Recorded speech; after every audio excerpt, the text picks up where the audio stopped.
Gettysburg. Can you do an RV in Gettysburg? That's what we're here to tell you. Can you RV in Gettysburg? The answer is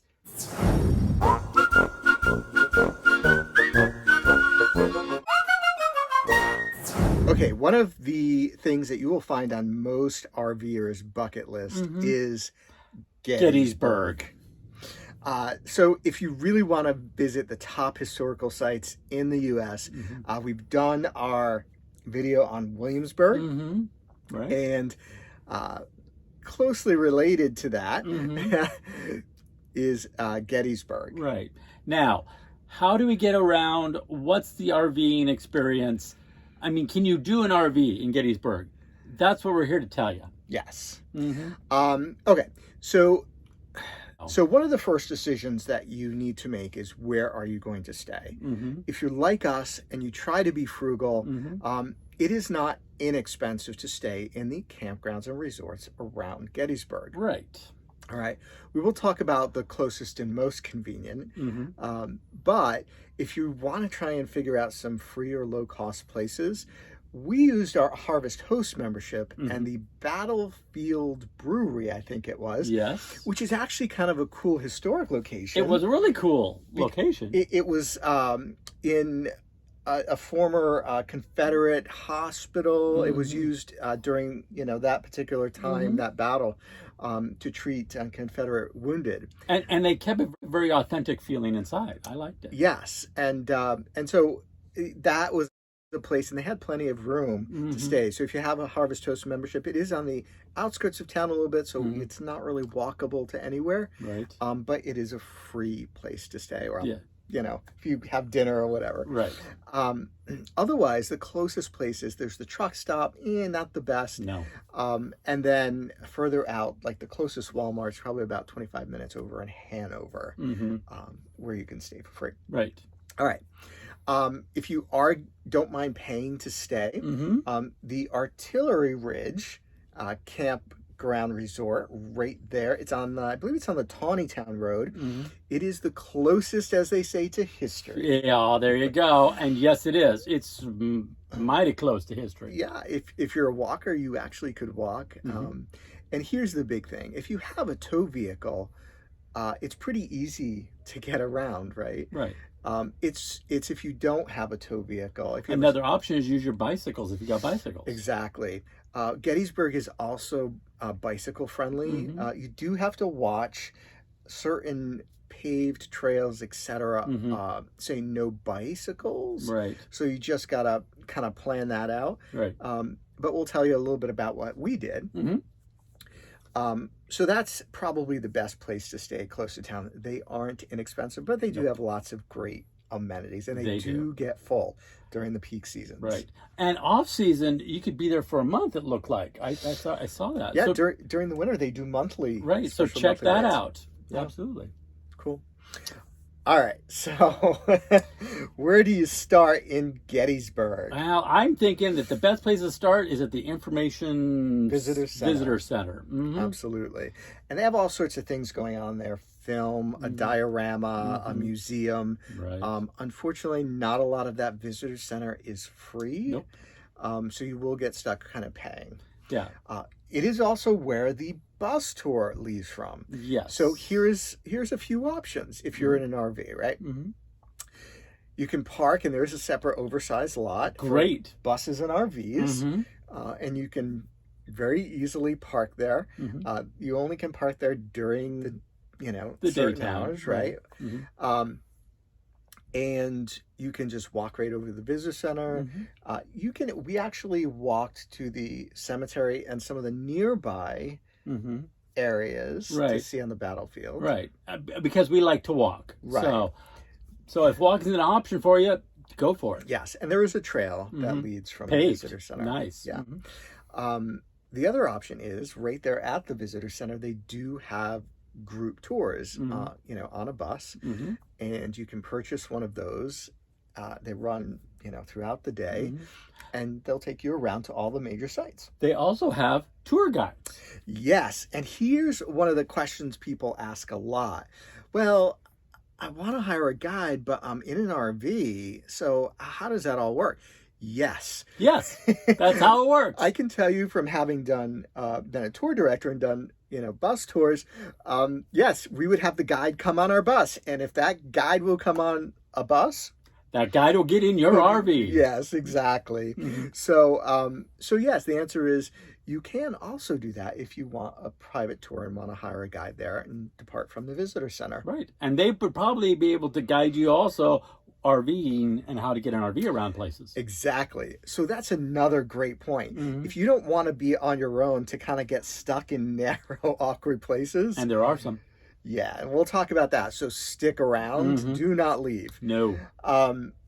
Yeah, they will definitely be an asset, not only in giving you the history, but in giving you directions. Right. Okay. All right, let's take a quick break Quick here. break.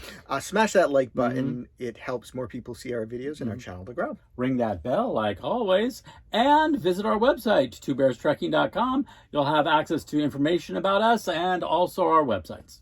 Excellent. All right, so what if you say, I want to do Gettysburg on my own? Mm-hmm. Now, what we haven't talked about is you could just do a day there in Gettysburg. Yes. And you can get there early in the morning, get into the visitor center, grab your maps, and just away you go. And there you go. And see the highlights that you want to see. Mm-hmm.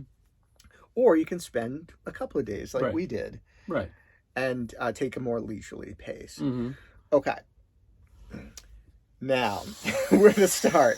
One of the highlights is downtown Gettysburg and the market square there. No. Oh, I'm sorry. Did I jump in too quick there? If you're in an RV and you're driving around, drive right through downtown because there ain't nowhere to park an RV in that beautiful downtown of Gettysburg. Yes, that is a bit of a challenge. Oh, so yes. If you do want to see that part, probably the closest spot is to park up at the museum that's over by the seminary on the ridge there. Seminary Ridge. Yes, because they do allow RVs in that lot because you can also go to that museum. And it's really not that far of a walk into not. the downtown. It's not. No. All right. So let's talk about some places that are easy to access. Much of the guided driving trails, and that's self-guided driving trails, you can and I call them trails because they're not very wide in places. No, they're not. I'd say roads, but most of them are one way. Not all of them, but Yes. most of them are one way. So the things you have to watch out for: the one-way signs, the signs that say no buses. If it says no buses, I'm going to highly suggest you don't take your RV down that particular road. There is a reason. Yes. Now, I will say I've been to Gettysburg before. We're just under 30 feet. So if you feel comfortable, if you're in a van, that's fine. Van, no problem. If you're towing, absolutely not. No. If you have that smaller Class C, Class A, use your own judgment. If you can drive well, then you might be able to make it through there. Yes, on narrow pavement and tight turns. I was watching him and I was kind of going, because it was like, woo, this is some tight roads. But there are places, understand up front, you are not going to be able to get to in your RV. Correct. Now, as far as parking along the way, you will find, because what Gettysburg does is it's pull-off parking, right? And there are marked parking areas. So you'll be competing with automobiles to find a spot. But there is pull-offs, and we did that. Yeah, we absolutely did that in many places. Up along Seminary Ridge, we did that. The overlook on the road to the currently closed Round Tops, there is a sort of a little parking area you can probably make work. Again, when Round Top reopens, parking area. There's also plenty of parking over by the Pennsylvania Memorial, although the Pennsylvania State Monument, it gets very busy. And I do recommend it. You can go up to the top of the beautiful views. A great view of the battlefield. I mean, I loved it. It is one of the more nice memorials to visit. But we had to circle a couple of times to find enough space RV space to pull our rig into.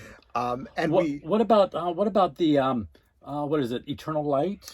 the Peace Memorial. Yeah, the flame there. Again, that's another place where there is actually bus type parking. So you can look in these places that typically you will see the buses are places you're going to be able to take your RV and park. Right. Now, one of the things we did is at some point we parked on the road before it was closed to the Round Tops, and we just hopped on our bikes and we biked for a bit. Yes, it is very bikeable. I mean, it is, especially the one-way roads, because the cars are kind of, they're negotiating with you, so you know they're respectful, you're respectful, and it was a nice ride. Right. I enjoyed it. So there are ways to do it because I do know people might just want to come through for the day and they feel like they can't do that, or they're forced to take the guided tour. Yes, the guided tour is great. And they are incredibly knowledgeable and you'll learn a lot. But if you're someone who likes to spend a little bit more time reading, kind of really studying certain areas. I learned a lot. I mean, this was my first time there. I learned a lot. The memorials are beautiful. I learned a lot about the history. I had a great time. And if you're wanting to study some of the logistics of like Pickett's charge, etc., so don't feel like you can't do it in your RV, because you can. You can. You can probably see about 80% of what you want to see. Right. Driving along in your RV. So can you RV in Gettysburg? The answer is yes. With some planning. Yes, absolutely. And just be mindful of the signs. There you go. And as always, keep on trekking.